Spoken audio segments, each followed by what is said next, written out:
Hello and welcome to AK Photo Reviews. Today let's take a look at the old school segment and specifically at a car that would make a very good first car at a very affordable price.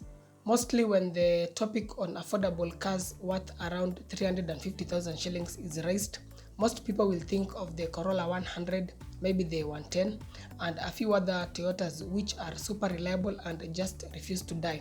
But today we are going to look at a unique car which is just as reliable as a Toyota.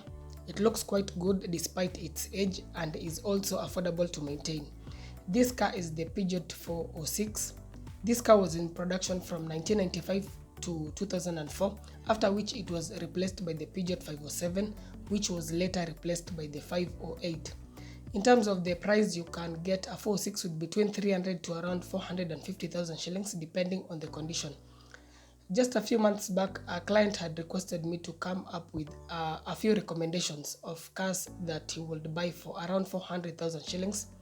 And so I did that, and this Peugeot 46 was in that list, but the client dismissed this car saying that it was too old and that it was not a good car. I then later realized that he did not know much about Peugeots and the fact that they are not so common like the Corolla 110s. He thought maybe they are not reliable, but that's actually not the case. In fact, the 46 was among the most reliable Peugeots ever built, and some of them have even clocked 1 million kilometers. So this can make a very good fast affordable car. If, for example, let's say you get one with around 350,000 shillings, then spend roughly around 100,000 shillings to restore it, because of course it has to have a few issues here and there due to the age. In total, you will have spent around 450,000 shillings and you will now have a car that looks good, is unique, is very stable at high speeds, and in fact you'll be better off than having some of these small modern cars we have in the market today. Now, in terms of the engine options, the most common one that you will find in Kenya is the 1800cc petrol, but there's also a 2000cc and a 3000cc V6 petrol. There were also diesel engines such as the 1.9, the 2.0 and 2.2, but they are very difficult to find locally. These engines came coupled to either a 4-speed automatic or a 5-speed manual. The 4-speed automatic was very problematic to the point that some owners actually swapped them with the 5-speed manual, which was way more reliable.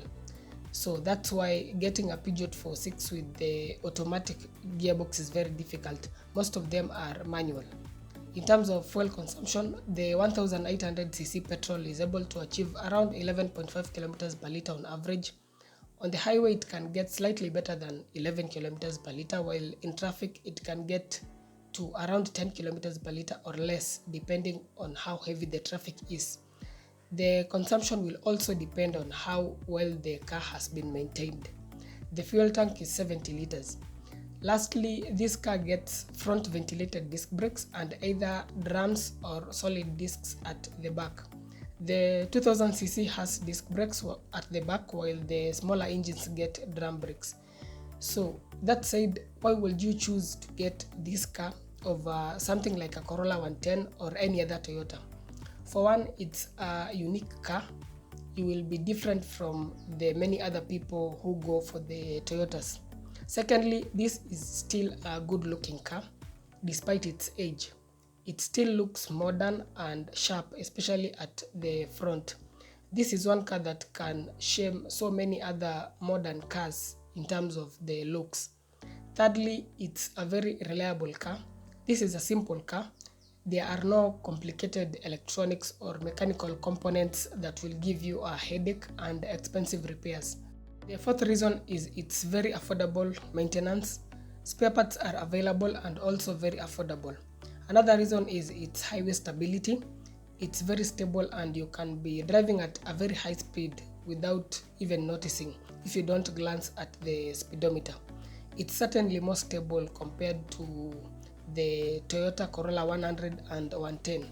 I'm mostly comparing them because they fall within the same price bracket, but the 46 was classified as a large family saloon, while the Toyota Corolla was classified as a compact saloon.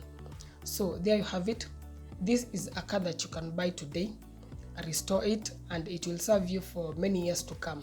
Its only downside is the difficulty in getting one with an automatic gearbox.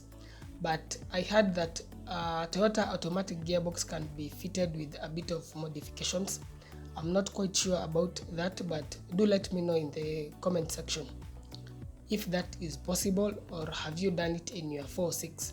Something else is that if you intend to buy this car or any other Peugeot, try and get a mechanic who has specialized on Peugeots. You may find that a general mechanic who is used to repairing Toyotas or Japanese cars may not fully understand these Peugeots very well. So don't take it to any mechanic. Get one who has specialized on Peugeots. Thanks a lot for watching. If you have any enquiries, feel free to reach me via email or WhatsApp. Please consider subscribing to the channel for more informative content on cars. That's it for this episode. Stay safe. See you in the next one.